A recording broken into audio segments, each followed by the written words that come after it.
চট্টগ্রামের পশুর হাটগুলোতে কেনাবেচা শুরু হয়েছে আজ থেকে, তবে এখনও চিরচেনা সেই পরিবেশ তৈরি হয়নি। চট্টগ্রাম ও দেশের বিভিন্ন এলাকা থেকে ব্যাপারীরা হাটে আসতে শুরু করলেও এখনও বিক্রি শুরু হয়নি। চলছে দেখা দেখি আর মোবাইল ফোনে ছবি তোলা। এ দৃশ্য চট্টগ্রাম নগরের দ্বিতীয় বড় পশুর বাজার বিবির হাটের। শনিবার থেকে আনুষ্ঠানিকভাবে শুরু হয়েছে চট্টগ্রাম নগরে কোরবানির পশুর হাটের বেচাকেনা। প্রথম দিনে তেমন জমেনি নগরের ৮টি পশুর হাট। এখনও হাটগুলোতে চলছে বাঁশের খুঁটি ও ত্রিপল টানানোর প্রস্তুতি। এর মধ্যে বিভিন্ন জেলা থেকে ট্রাকে ট্রাকে গরু আসছে। এখন ক্রেতাদের অপেক্ষায় বিক্রেতারা।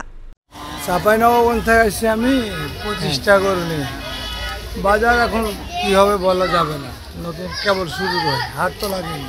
আমরা চাঁপাইনবাবগঞ্জ থেকে এসেছি। গরুর দাম এবার আমাদের এলাকাতে খুব বেশি, গরুও কম। একটা পিচের গরুর দাম আপনার 50,000, 40,000, 30,000 করে বেশি খরিদ দিয়ে কিনে লালন পালন করেছি। এই তো একবারে বাড়ি মল্লিকপুর ফতেপুর চাঁপাইনবাবগঞ্জ। নগরের হাটগুলোতে আসা ব্যাপারী ও ইজারাদারেরা জানান, এবার গরুর দাম গতবারের তুলনায় কিছুটা বেশি। এখন পর্যন্ত হাটে আসা গরুর মধ্যে দেশি জাতের গরুর সংখ্যাই বেশি। সোম ও মঙ্গলবারের মধ্যে হাটগুলো পশুতে ভর্তি হয়ে যাবে, তখন দামও কমে আসবে। সর্বোচ্চ দাম দিয়ে কিনা আছে 2 লক্ষ টাকা, নিচে কিনা আছে আপনার 80, 90, 95,000 টাকা দিয়ে। 98 থেকে আমরা গরু এখানে নিয়ে আসি। এখানে আসি সাগরিকাতে যাই, আপনার মজ্জাটাক যাই, 1 বছর 1 জায়গা যাই। গত কয়েকদিন ধরে বাজারগুলোতে দেশের বিভিন্ন অঞ্চল থেকে কোরবানি পশু নিয়ে আসছেন ব্যাপারীরা।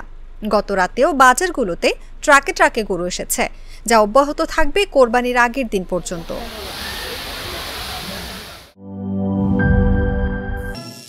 করিম চাচা, আপনার প্রিয় মানুষদের কখনো বিপদে ফেলতে চাইবেন না স্যার। তাহলে আমাদের বিপদে রাখা কি ঠিক হচ্ছে? এজন্যই বিজলি কেবলস সবচেয়ে ভালো ও নিরাপদ। ফ্লেম রিটার্ডেন্ট পিভিসি দিয়ে তৈরি বিজলি কেবলস, নিরাপদ আজীবন।